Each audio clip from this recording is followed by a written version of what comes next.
呢個 video 會同大家講下4個在家港人特別關心嘅稅務議題，因為咧香港人一向熱衷投資物業、買磚頭，對數字同稅務亦都特別敏感。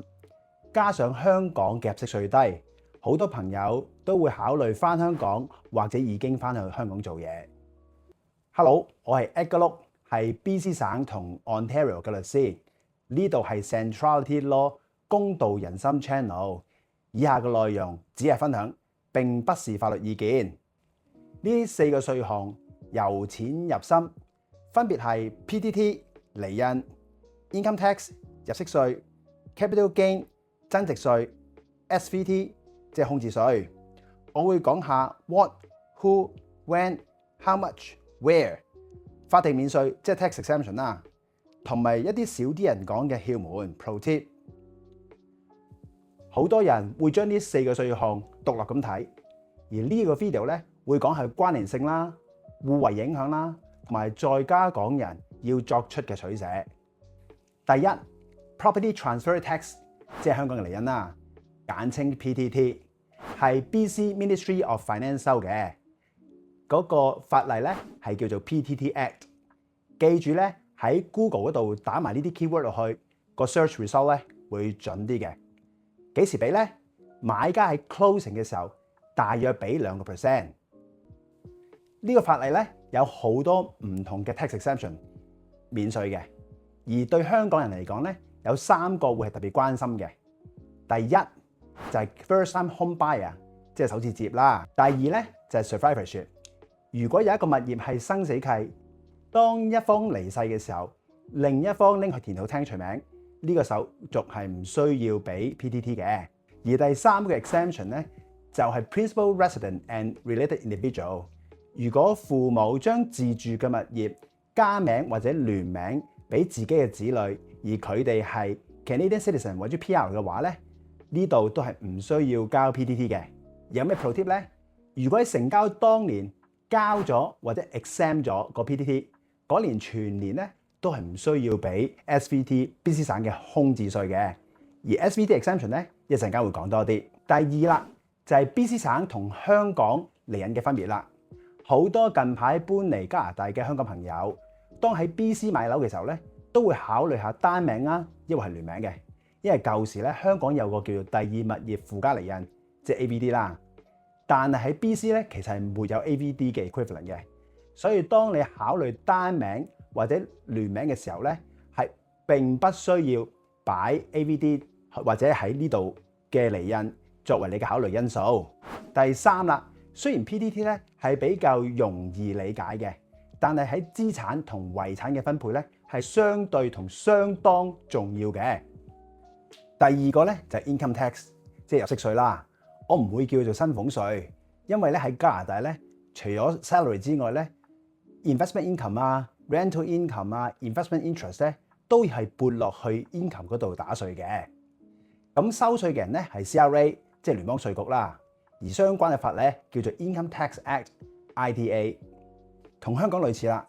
加拿大嘅稅制咧都係 progressive rate， 即係咧隨住 salary level 有遞增式嘅 marginal tax rate 嘅。而頭嗰10萬咧就係20幾30% 啦，跟住嗰10萬就係30幾40% 啦。而高過25萬嘅話咧就係54%。對於稅務策劃嚟講咧，58,000蚊就係嗰個 sweet spot 啦。香港嘅稅制咧都係一級級咁遞增，但係最多咧都係17% 嘅啫。所以佢嘅 effective tax rate 咧，即係 total tax over total income， 通常都係得10幾個 percent 嘅啫。而喺加拿大咧，呢個 effective rate 多數都係30幾個 percent。所以就因為呢20個 percent difference 咧，有啲香港嘅朋友考慮緊，甚至乎翻咗香港做嘢啦。咁如果想喺香港咁揾錢，咁點咧？好多人都知啦。如果你仲有屋企人喺加拿大嘅話咧，CRA 就會因為你有 primary tie， 會當你係 factual resident of Canada， 會打你喺香港做嘢嘅稅嘅。但係你喺香港已經交咗嘅稅咧 ，based on Section 126係可以嚟 offset 你喺加拿大需要交嘅稅嘅。用頭先嘅 example 嚟講啦，如果你加拿大需要交30幾，而喺香港已經交咗10幾嘅話咧，你只需要補交嗰20% 嘅 difference。少啲人講嘅就係喺2013年生效嘅 Canada Hong Kong Tax Agreement， 因為可能2013年之後都少咗人返香港啦。有啲行家會叫呢個叫做 Double Tax Treaty。Based on 呢個 treaty 嘅 Article 4，個 evaluation criteria 都會幾唔同。如果你有一份 full-time job，加上一個固定嘅居所咧，就算你喺加拿大仲有屋企人，你都可以選擇一個叫做 Deemed Non-Resident DNR 呢個 status。咁 CARA 咧就唔會 tax 你 Hong Kong 嘅 salary 啦。換句話講，你淨係需要交翻香港嘅稅。呢個對於香港人嚟講係相對一個新嘅稅務法律概念。同香港一樣啦，當你移民離開嘅時候需要清稅。喺加拿大，如果你 opt for DNR 呢個 status 咧，你都一定要做清稅，做一個叫 deemed disposition 嘅動作。當你所有嘅資產當作變賣，然後將賺咗嘅錢，即係 fair market value 減 cost 啦，就將一半撥落去 income tax 裏邊打稅。由於個 capital gain 可能都相對大，你可能會考慮下想做一個 stage 嘅 tax planning， 盡量 spread across 嗰個 gain 咧喺2到3年。用一啲相對低嘅每年嘅 personal tax bracket。第三就係 capital gain tax 啦，即係資產增值稅啦。收稅嘅人咧都係聯邦稅局 CRA， 法例都一樣 ITA 嘅，就係當你變賣咗啲資產嘅時候，所賺到嗰啲錢咧，一半咧就要撥落去 income tax 裏邊打稅。喺唔同嘅情況下咧 ，CRA 都會要你做一個 deemed disposition 嘅動作。例如頭先所講啦，當你搬離開加拿大嘅時候要清稅啦、DD 啦，又或者當你執行遺產嘅時候咧，都要做 DD 呢個動作嘅，都係啦，一半嘅 capital gain 擺落去 marginal tax rate 嗰度打稅。咁賣物業賺翻嚟嘅錢又點啊？好多朋友都知啦，自住嘅物業咧係唔需要打稅嘅，每年咧你都係 designate 一個物業做你個 principal resident， 嗰年嗰個物業嘅升值咧係唔需要打稅嘅。有一樣要留意啦，有好多行家都會叫呢樣嘢做 primary resident exemption， 但係其實嗰個係美國嘅 term 嚟嘅，喺加拿大咧叫做 principal resident exemption。而我特別加咗 CG 裏邊代表 capital gain PRE， 因為喺唔同嘅稅法都有 principal resident 呢個 concept， 但係咧佢哋嘅 definition 同用法都會有啲唔同。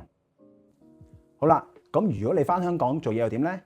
頭先講過，雖然你可以用 DNR 呢個形式去免卻 CRA tax 你香港嘅 salary， 但係咧你就冇咗 CGPRE 呢個 exemption 㗎啦。即係換句話講咧，你嗰個物業嘅升值咧係需要交稅嘅。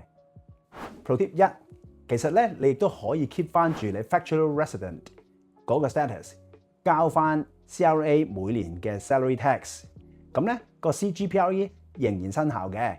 只需要你每年輕輕住下嗰個物業 fulfill 翻 resident 呢個 status， 咁你就可以繼續用 CGPRE 㗎啦。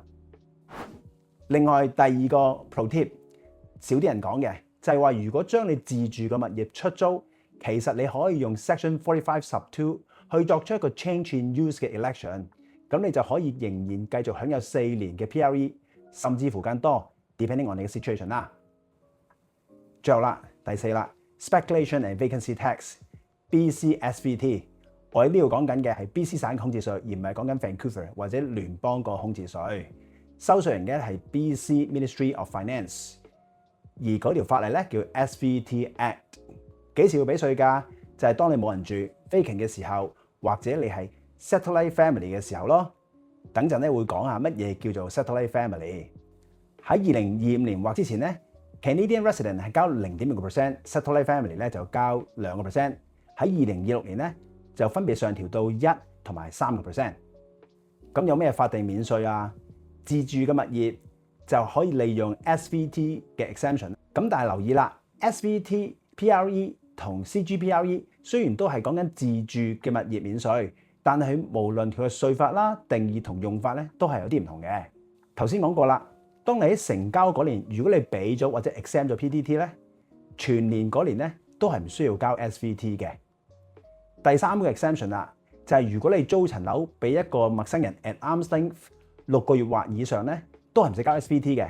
但係記得啦，租俾屋企人咧，通常都係唔得嘅。頭先講過啦 ，satellite family 咧係需要交 SVT 嘅。咁咩叫做 satellite family 咧？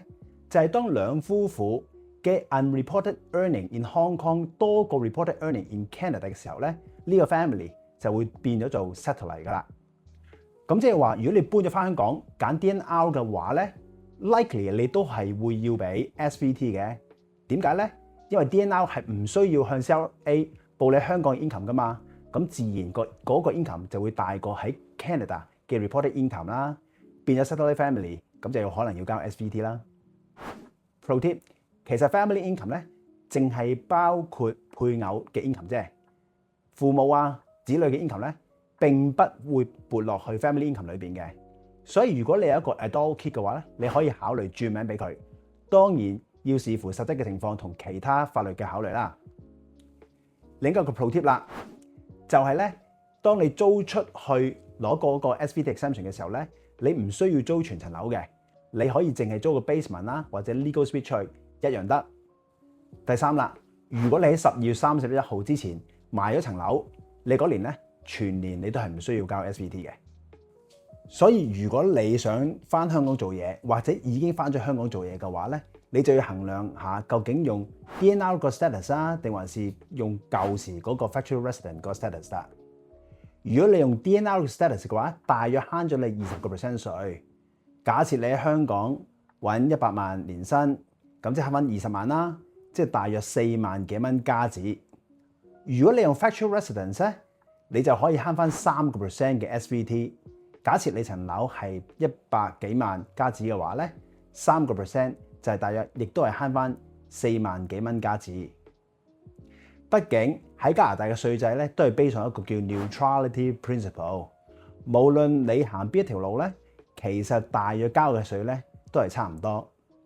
對 finance 有興趣嘅朋友都知啦，其實喺一個 perfect market 裏邊咧係好難 identify 或者揾到一個 arbitrage 嘅。但係喺加拿大，律師係有責任幫佢哋嘅客戶喺某啲 imperfect market 裏邊咧去策劃一個合法嘅稅務套戥。如果你喺呢一集學到一啲新嘅法律常識，記得 CLS 作為鼓勵。記住啦，呢個 video 並不是呢個 advice， 我同你並沒有 lawyer-client relationship， 而正式建立嘅律師客戶關係咧，佢哋嘅溝通係會受到一定程度嘅特權保障。呢集係咁多。如果你有法律問題，或者你係想合作嘅 realtor、accountant、lawyer 嘅話咧，請聯絡我。我係 Edgar Look @centralitylaw.ca， 呢度係公道人心 channel。Bye。